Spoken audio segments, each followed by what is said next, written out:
and welcome to LA Life. Okay, so I have some things that I want to talk about.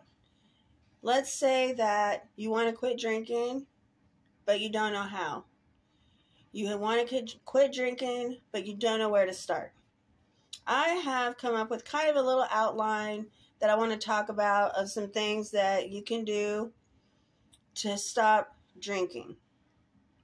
And I want to just start by saying that I can remember when I was 17, I was drinking on a regular basis and I was miserable. I knew that I was an alcoholic. I remember thinking, I know there's got to be more to life than this. And, I thought, what do I have to look forward to in my life but to just be drinking my whole life? Because every time I drank, I would just cause problems or issues or wreak havoc or, hurt people around me. And that was the very beginning of many attempts to control my drinking. And every time I tried to control my drinking, I failed. Control my drinking like, oh, I'm only going to drink on the weekends. Oh, I'm only going to drink socially. Oh, I'm only going to drink beer. Or, whatever it was to try to control drinking, it just wasn't happening. So I want to say that the first thing in order to stop drinking, I'm not going to say quit because quit, always seems kind of like it's temporary. To stop drinking. This is to stop drinking. So the very first thing to stop drinking is to have a desire to stop drinking. Everything begins with a desire. You're starting to realize you're not having as much fun as you thought you were having. You're starting to realize that, hey, this is becoming a problem, or maybe other people have mentioned that it's becoming a problem. Maybe you don't see it as a problem, but now you're starting to recognize that maybe it's kind of taking over your life and you're not getting as many things done as you need to. You're not as productive, and you're starting to build up a little bit of a desire. That's when change can happen. When you start to build a desire. That's the only way that you can get the idea that there needs to be a change and something needs to be done. So that's number one. Okay. And then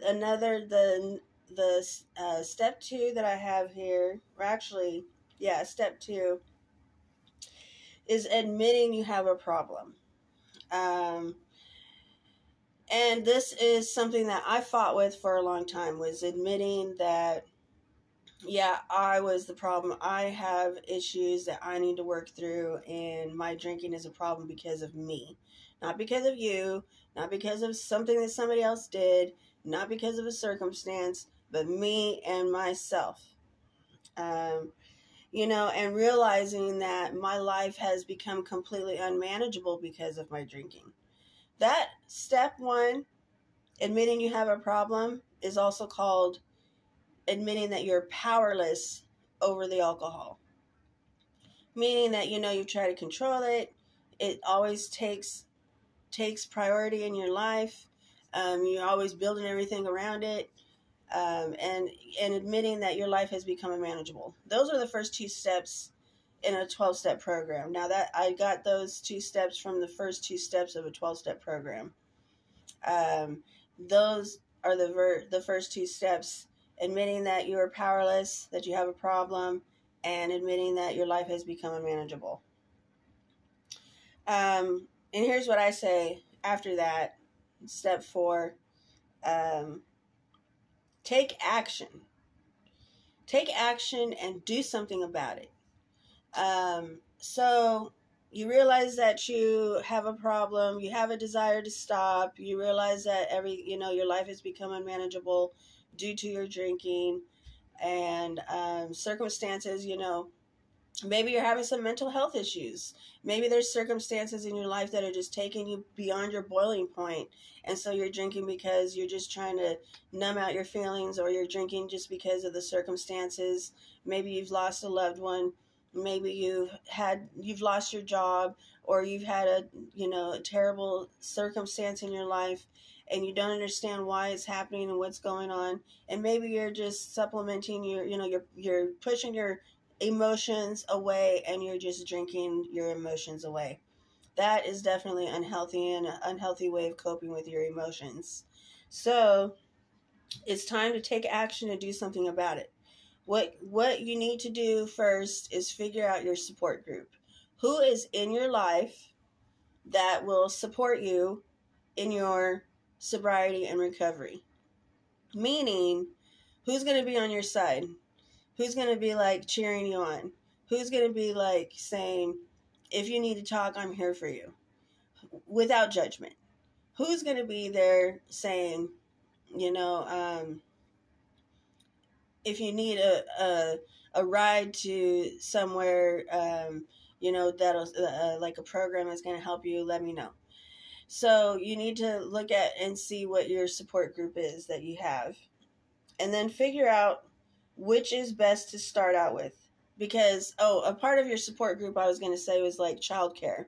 Maybe you have children and you need a few days or you need a month, depending on what works for you, to kind of pull away from your present circumstances, take yourself out of the present circumstances and put yourself maybe in detox, put yourself maybe in a rehab facility. And there's also outpatient drug and alcohol classes that you can take. And I want to talk a little bit about 12-step programs. There are 12-step programs out there that are local, that are all over your city. They're different ones that you can go to, and they are free. And it's a great way to learn the 12 steps and how you can apply those steps into your life to help transform your life into going from an alcoholic mind into a renewal of your mind, of freeing your mind from the obsession of drugs and alcohol. Okay. I'm talking a lot about alcoholism, but this also applies to drug rehabilitation as well. They mostly go hand in hand. And it is very important that you also take care of your mental status at that time as well. If you deal with postpartum depression, bipolar depression, just depression in general, maybe schizophrenia, or maybe you are in grieving, maybe you're grieving, and maybe you're just down and out, and maybe you need to talk to a doctor about these issues and maybe get into some therapy. There's so many different things that we need to do simultaneously to help support our growth and make the changes that we want to make. So you need to ask yourself, what is going to be best fitting for your life? There are so many resources out there. You can you can Google your crisis center. You can go talk to the crisis center. It's free to go just talk to them, usually like an hour consultation, and they can help direct you into some programs. You can just begin to ask questions, Google local facilities as needed. I'm going to talk a little bit about abstinence. So during this time, you need to make that decision that you are going to stay away completely from alcohol and drugs or any mind-altering substances. I know there's a lot of people out there that will say that smoking weed is okay while you're drinking. I believe that for me, I know that if I'm smoking weed and I'm not drinking, but I'm smoking weed, I'm still going to wake up groggy. I'm still not going to be productive. I'm still going to obsess about weed. I'm going to obsess about smoking like all day long. And just because it's legal in some places doesn't mean that it's beneficial to you. So you have to really examine yourself and really be honest with yourself and say, is that really productive for me? I really don't think it is. And I'm talking about alcoholism and drug addiction. I'm not talking about, for people that don't have these addictions and they're using it for, because their doctor has ordered it for them.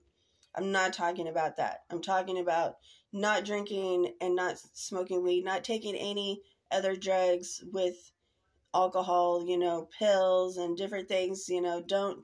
You need to completely stop everything. That's the only way that you're going to be able to have a transformation in your mind. So also I want to talk about maintenance. This is the last thing I'm going to talk about. Maintenance. Once you get out of detox, once you get out of your rehab, once you get out of or if you're going to outpatient drug and alcohol rehabilitation, you can start a 12-step program. You can do maintenance. And what I really suggest strongly is getting involved in a 12-step program, because they are a great way to get support. They are a great way to be able to learn more about your condition, learn more about what to do, coping mechanisms, coping skills, how to conduct your life, how to change your thought processes. And it's just a great endless tool of support and wisdom. So those are all the different key points and little outline that I have made. If you're out there and you are struggling, please Google your crisis center. Please begin to look up your places in your city. And there is an app called Meetings List that you can download, and it will tell you it will go to your specific location and tell you all the meetings that are local to you. It's called Meeting Guide, and it has a little picture of a chair on it.